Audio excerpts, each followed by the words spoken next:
Morning. Got something new behind me today. Gonna pull it in the shop and look it over real good and see how much money we need to throw at it. I bought it on an auction, same year as this tractor. It's 2014. So I bought both of these in the last month. But it's a 2014 Kinze. See, I'm still stuck on Kinze planters. I've never had anything but a Kinze planter. But this is a Case IH 1255. So I've never had a Case planter, but it is a 24-row, 30-inch bulk fill. I did sell my other Kinze planter, and I sold the other Magnum. The Steiger's still for sale. The small Steiger's still for sale. The big one, the 9380, is not going anywhere. I like that tractor way too much. But anyhow, let's get this thing in the shop and we'll do a little walk around of it. So I don't know if I've really done a walk around. I obviously have spread turkey litter with it. Got it cleaned back up, but when I went and picked this planter up, it's done nothing but rain and rain and rain. So it's kind of spotted up and dirty again. But it's not too bad. But a super clean tractor. It's been really well taken care of. This planter looks like it's been pretty well taken care of too. It's very clean. It is due for openers, and it's got a couple row cleaners. I know that one there is missing, so I'll have to get a couple row cleaners for it. And I'm gonna put new openers, scrapers on it, things like that, seed tube guards, just normal wear items. One thing I am kind of curious on, it seems like this one here is not too bad, but that one's not either. But I noticed a few of these have a lot of play in them, where the closing system is. Now, I have never had a Case planter. I've always had Kinzes, which were totally different closing systems. I like the Case closing systems. Got some neighbors got some neighboring farms that run Case planters, and I really, really, really like the job they do. In fact, I've got one neighbor that strip tilled this year, and they planted into that strip till stuff with a Case planter right beside my house, and it looked really, really good. You couldn't even hardly tell where the planter had gone.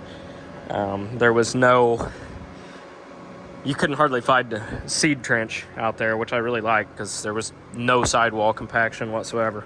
But anyhow, so far, I mean, normal wear items on this planter, which I knew, but I bought this planter for what I sold my other planter for.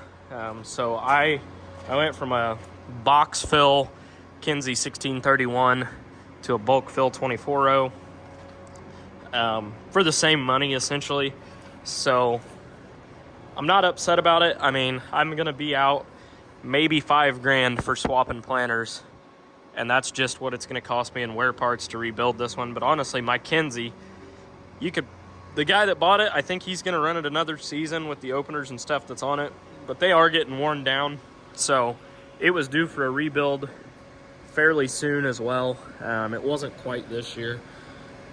My plans for this planter, long term, I'm not going to do this year, but I will probably buy a Gen 3 2020 precision monitor and throw in the tractor, and then I'm going to replace the stock Case meters with V-set meters. And so it's got air downforce right now. Each one of these airbags is what puts force down on the row unit to give you ground pressure. So it's got downforce on it now, but it's pneumatic, which is air. I would like to have hydraulic downforce. It just reacts a little quicker, and possibly clean sweeps someday. Possibly put conceal on the planter as well to do 2x2 when I plant corn. Be able to lay 20-30 gallon an acre of 32% down would be nice. But again, that's all stuff down the road that I'd kind of like to do, not a necessity. This does have an in-furrow tank on it, but almost every line on it has been clipped, so I don't think they were running in-furrow, so I don't know if it even works, but it does have the tank on it. I would like to make it work. I don't know if I'll run in-furrow this year or not. In-furrow is probably the most, it is the most expensive fertilizer for what you get. Some years it pays, some years it doesn't. But dollar for dollar, like when you really look at an analysis of what 1034O or whatever starter you're running is, it's extremely expensive. Most of it is really high in salt, and it's just not, I don't know, you're not really getting a lot out of it, I would say. In a no-till scenario or earlier in the season when it's cold and kind of tough conditions, I think it definitely pays then. But my plan, because I'm going to be planting corn and soybeans with this, but my plan is to plant 100% of my soybeans before I plant any corn. And in theory, all of my corn should be, it's going to be a lot warmer, a lot drier in theory. If I plant all my soybeans first, it's going to give that ground more time to warm up and dry up in the spring, or warm up at least. I wouldn't say dry up, but to really have ideal planting conditions for corn. And I by no means need a 24-row planter for what I'm farming. Realistically, I could probably do it with a 12, but you can buy a 24-row planter for the same money as you can buy a 12, and I had the tractor to pull it, so I mean, why not? But hopefully I've got enough self-control. The game plan is having a 24-row. I can plant when conditions are absolutely ideal. So when it is marginal and it's a little questionable, but I just want to go cover some acres, I'm going to park this. I won't run it. But if I was really pushing hard, I could plant every acre I farm in probably 5 days, 6 days comfortably with this. No problem. That's not my plan, that's not my intention, but my intentions with this was, A, it gives me room to grow. So as I continue to pick up ground and pick up more acreage, I've got the planter to handle it. And B, like I said, it's going to allow me to plant when conditions are absolutely perfect and not have to, go out if things are a little marginal or a little questionable, because I know that I can cover so many acres so quick. There's no reason to be out there when I shouldn't. So that's kind of my game plan with it. I've got a lot to learn on it. I've never had a case planter, never really been around them a lot. It is a 1255. I wanted a 55 over a 50. I looked at a few 1250s. I really wanted a 20 series or 21 series, but those were kind of out of my price range. I looked at some Kinseys, I looked at some Deeres.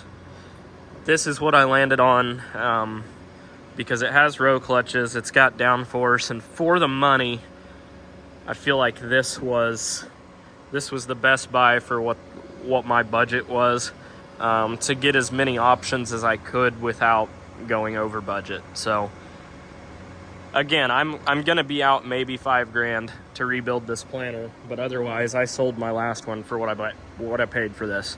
For what I sold the other Magnum for, the older Magnum, and what I'm hoping to get out of the other Steiger, that's gonna pay for 2/3 of that tractor. So really, I'm out at the end of the day roughly $60,000 for this upgrade,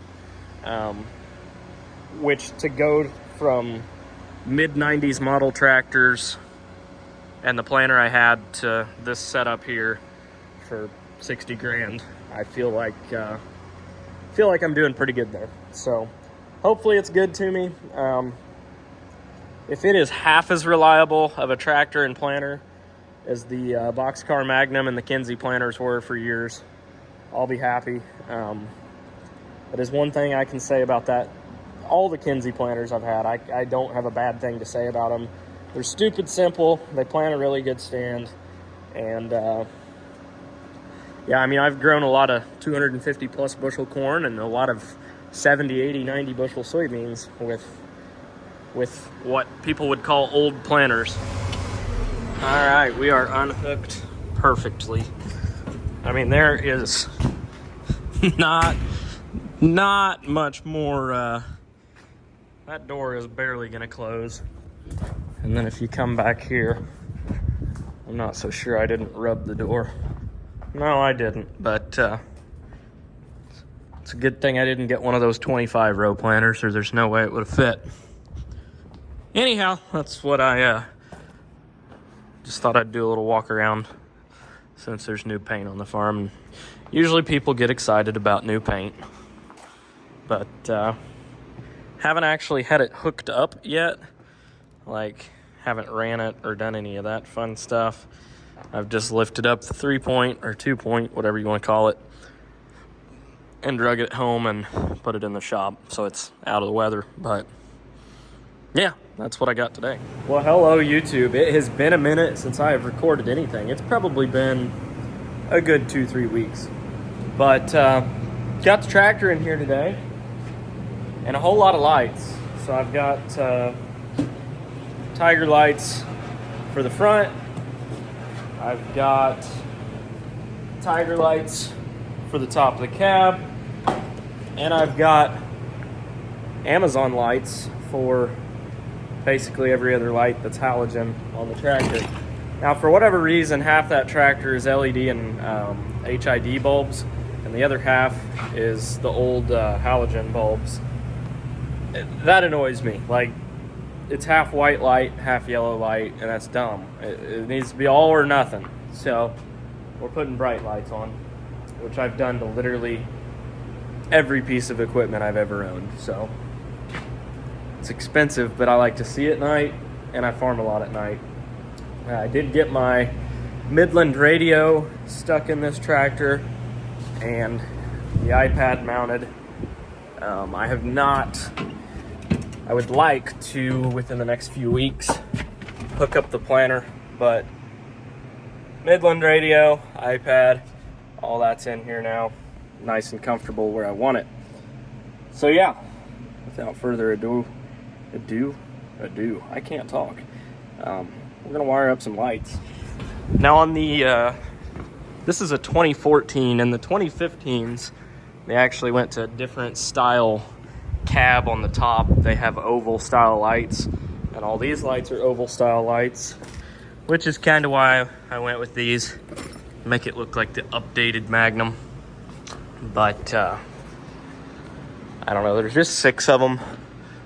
There's 4 back here and 2 on the front. So those I'm not changing. Those are HIDs, and they are actually super bright. They take a minute to warm up, but once they warm up, they're extremely bright, so don't need to touch those. I did remove my PTO guard thingamajigger there because it was in the way. Also, if anybody knows, because I don't, I'm just naive, I guess, new to this, but this tractor has 5 remotes, but only 4 switches in the cab for the remotes. How do you run the 5th remote? Or is it just like is it a Power Beyond? Like for, like a case drag? I don't know. I don't know how that works. I don't need it, but I'm just kind of curious on it.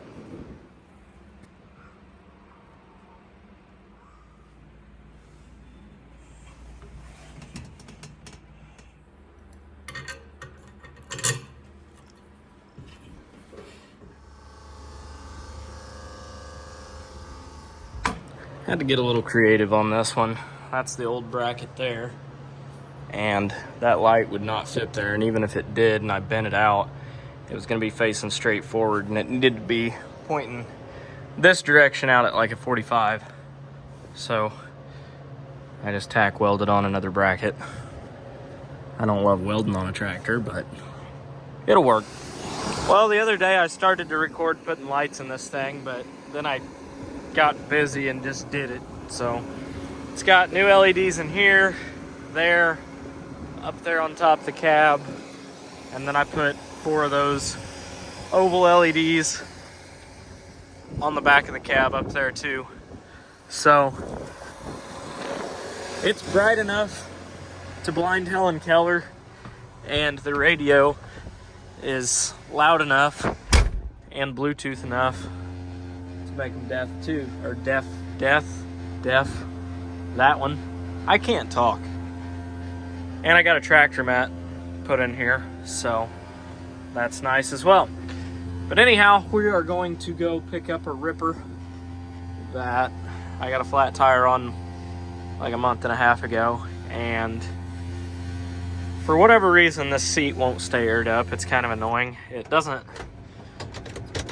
leak off super fast, but if you let it sit overnight, it's back on the ground the next morning.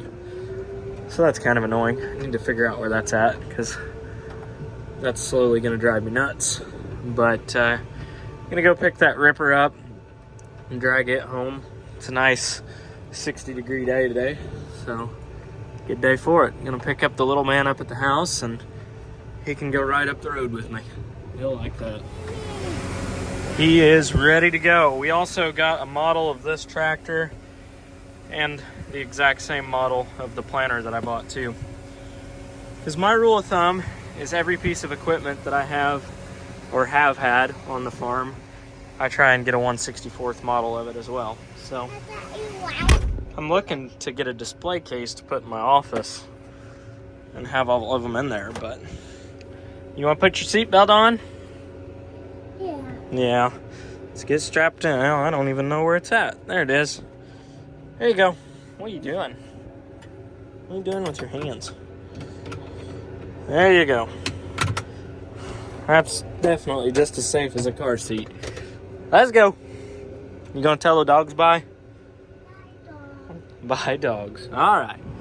Okay, the good thing about having an old ripper like this is it's already missing half the paint.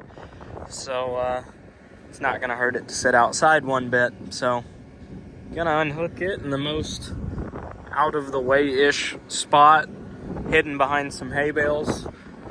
And it's gonna sit in the big, today's shed color looks more gray than blue, but the big gray shed in the sky is where this thing's gonna stay. And I'm missing my son.